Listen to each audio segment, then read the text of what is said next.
It's another week of tending the Torah garden. The book of Bereshis is all about building, and this week's building block is dreaming big. Every great accomplishment began with a dream. Someone had a vision, and because they followed that vision, they created a new reality. Fascinatingly, many of the major turning points in Jewish history also began with a dream. One of them can be found in our Parsha, Parshas Mikeitz. Pharaoh, the king of Egypt, was sleeping one night, and in his dream he saw 7 fat cows and 7 lean cows standing near each other at the Nile River. The lean cows ate up the fat cows, and it wasn't even noticeable. Halavai by us. A similar scene repeated itself with stalks of wheat.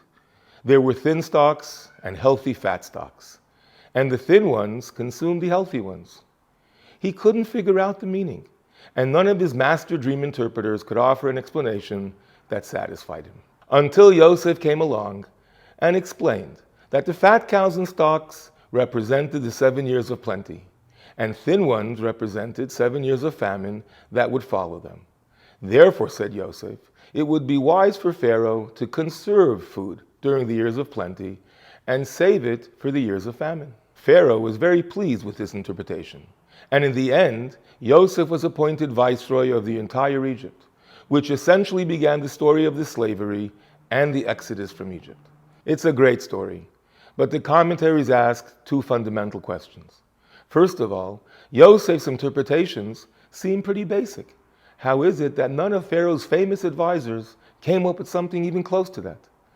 And secondly, who asked Yosef to give this advice? You're a little shmendrik, till now you were in prison, and all Pharaoh wants is an interpretation.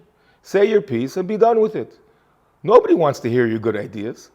At a Shabbos Farbrengen in the 1970s, the Rebbe gave a brilliant talk answering both questions at once. Of course, the dream interpreters came up with the plenty and famine narrative. That's easy.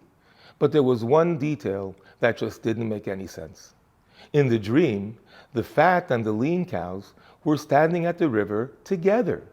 If fat is plenty and lean is famine, how could they possibly exist simultaneously? And that's why Yosef had to give his advice, because the advice was part of the interpretation itself. It was part of the dream. By storing food for the famine during the years of plenty, the lean cows would already be together, standing with the fat cows. As I mentioned before, Pharaoh's dreams brought about the first exile of the Jewish people. And by the way, all of exile, all of Gullus, is compared to a dream. Hayinu kecholmim. One of the reasons is because of this very same point. Just like in a dream, 2 opposite things can happen at once, so too in exile, a Jew can simultaneously be attracted to completely opposite things. We can love God and also love chasing money. We can be totally immersed in holiness and then get fully involved in materialism. Ultimately, we want to get out of this dream. We want to get out of Gullus and enter a state of clarity with the coming of Mashiach. But in the meantime, let's learn a lesson, like Yosef taught us, and like the message of Hanukkah, which we just finished. We should take advantage of the opposites and bring more light into the darkness, more spirituality into our physical and material lives. Wishing you and yours a Shabbat Shalom u'Mevarach.